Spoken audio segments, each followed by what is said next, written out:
Welcome to Rewatch and Rank. On this channel, we rewatch older TV shows, provide a summary and opinion on the episode before ranking each episode against each other.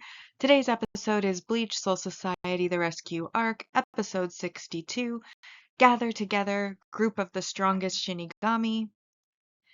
Episode in a nutshell is a brief reminder of what happened in the episode.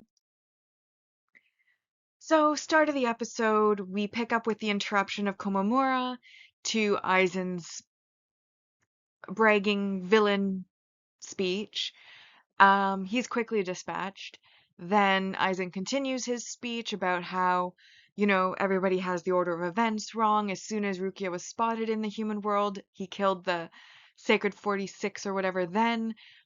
And each of him, Tosin, and Gin all stayed there, putting through all the orders. And so the reason Byakuya was sent to capture her was to ensure that she would be captured, and they decided on that.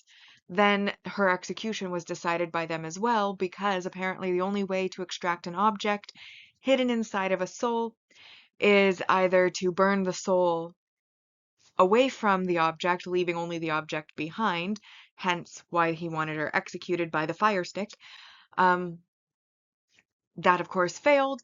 Once he knew that that would fail, he then he faked his own death so that he could then spend more time in the base of that Central 46 to figure out another way to remove it. He manages to remove it. She's fine afterwards, so he could just leave it at that. But nope, that's not good enough because now he has the object. He doesn't need her anymore, so rather than letting her just go back to what she was doing before, he decides he wants to kill her. He has Gin do it. However, Byakuya gets in the way and ends up injured even further himself.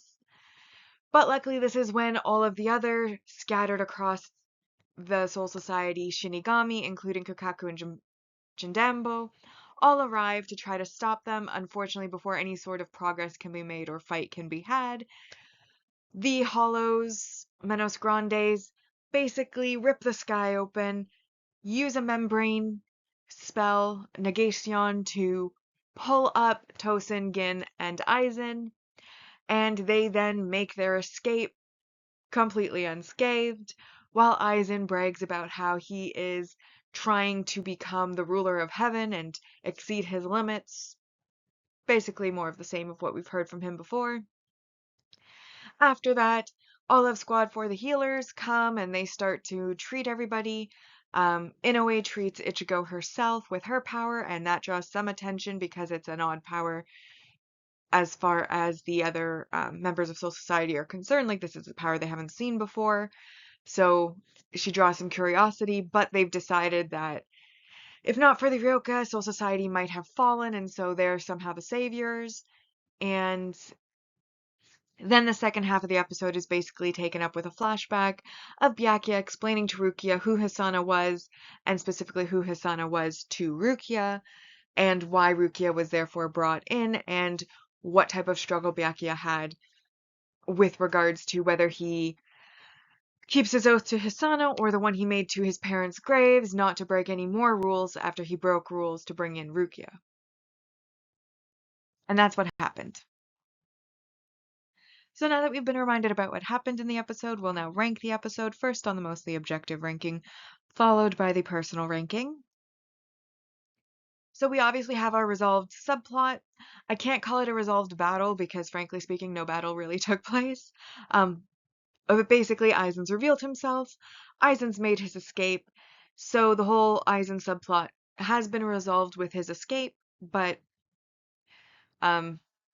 again, no battle really took place, so that's still 2 points. We have our multi-arc supporting character development.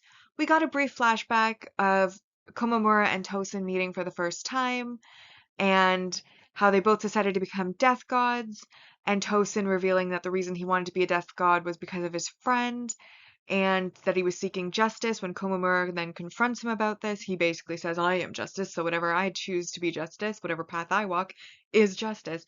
So basically, he can do whatever he wants. He doesn't actually have to hold to any path because he believes himself to be the path. Then we have Aizen's ambition being revealed.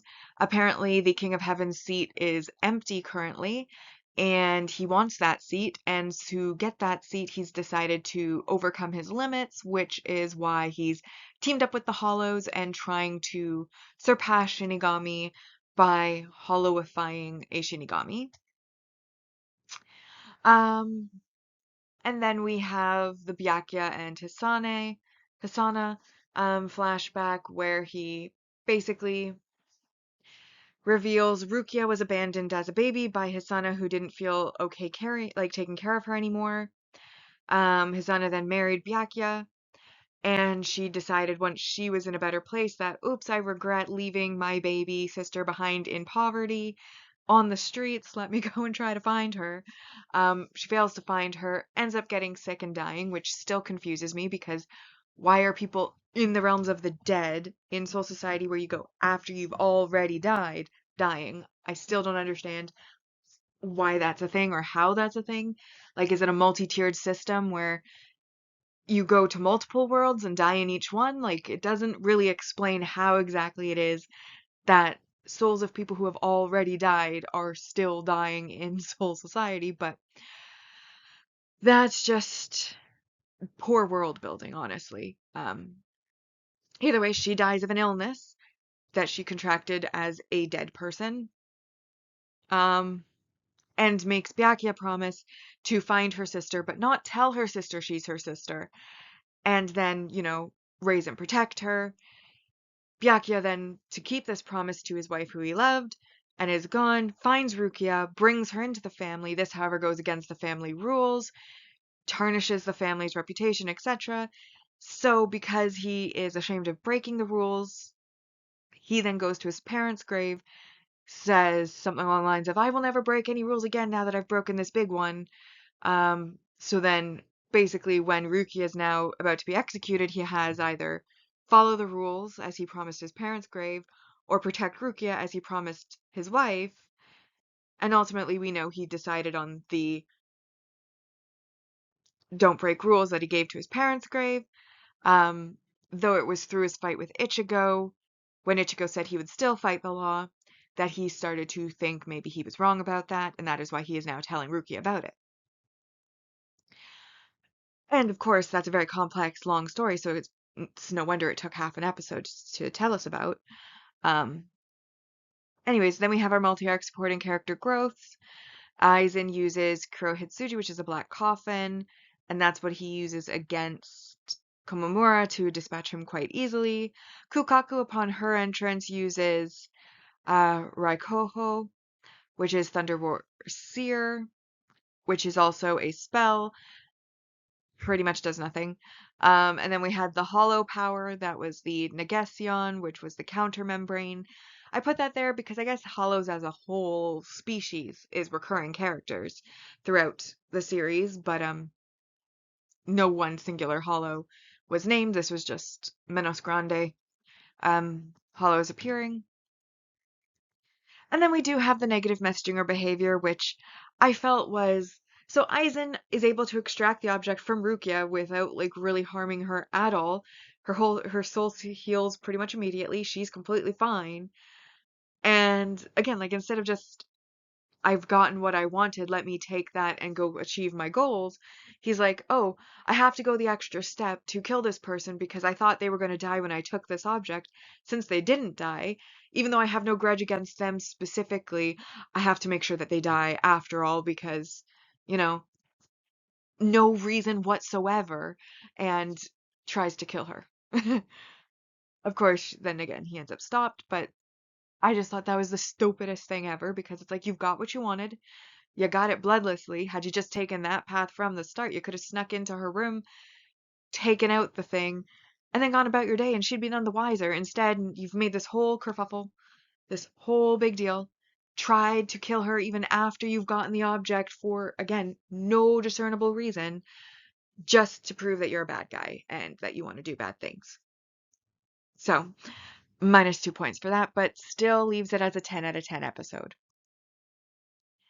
And with it being a 10 out of 10 episode, that brings our mostly objective ranking list to a whole lot of tens in this arc, to be honest, and because when more than one episode has the same score, they are just ranked in episode order. We will start the list now. We have Flash Goddess Yoruichi Dances, The Despicable Shinigami, Ishida The Utmost Limits of Power, Morning of the Sentence, Genichimaru's Temptation, Resolution Shattered, An Accomplished Oath, Get Back Rukia, Supersonic Battle, Determine the Goddess of Battle, Sunbone Sakura, Crushed, Zangetsu Thrust Through the Sky, Release the Black Blade, The Miraculous Power, Conclusion to the Deathmatch, White Pride, Black Desire, Reality of the Despair, The Assassin's Dagger is Swung, Aizen Stands, Horrible Ambitions, Gather Together, Group of the Strongest Shinigami. This episode is 13th. Then we have Hitsugaya Howls, The Strongest Shinigami, Ultimate Confrontation between father and students, or teacher and students, Overcome Your Limits. 17th, The Avengers, Rukia's Nightmare, Renji, Oath of the Soul, Deathmatch with Byakuya, Authentic Records, School of Shinigami, and then The Reviving Lion in 21st. Personal ranking for this episode, I gave it a 5. I did like the backstory of Rukia. We got to know a little bit more about like Byakuya's motivations. That was fun, 5 points. There were some cool skills used, even though they ended up being completely ineffectual in the end. That was visually appealing. But one, I'm disappointed Aizen made such an easy escape. I know he's supposed to be the big bad throughout the entire series, so he had to escape, but like it was just the most lackluster fight. And then when he was escaping, they basically stood around and was like, yep, that membrane, it makes like a completely isolated space inside. So nothing we can do, just gotta watch them rise. And then, people are all saying their piece. They're answering just like a nice conversation back and forth as they disappear off into the sky. And then, the healers are brought in. And that again isn't necessarily the most entertaining thing, though it did have to happen. That's the aftermath of this battle that wasn't. And then ultimately, we had the backstory with Rukia taking up again the entire second half, which, like I said, it's a cute story, but overall, for me personally, it wasn't very entertaining. It wasn't overly interesting. I did like the effects. I did think the story was cute. So I gave it a 5 because average, but ultimately, like, it didn't really do much for me. And I would have given it probably a lower score, except as sometimes happens on the personal ranking, you kind of get trapped by past scores that you've given.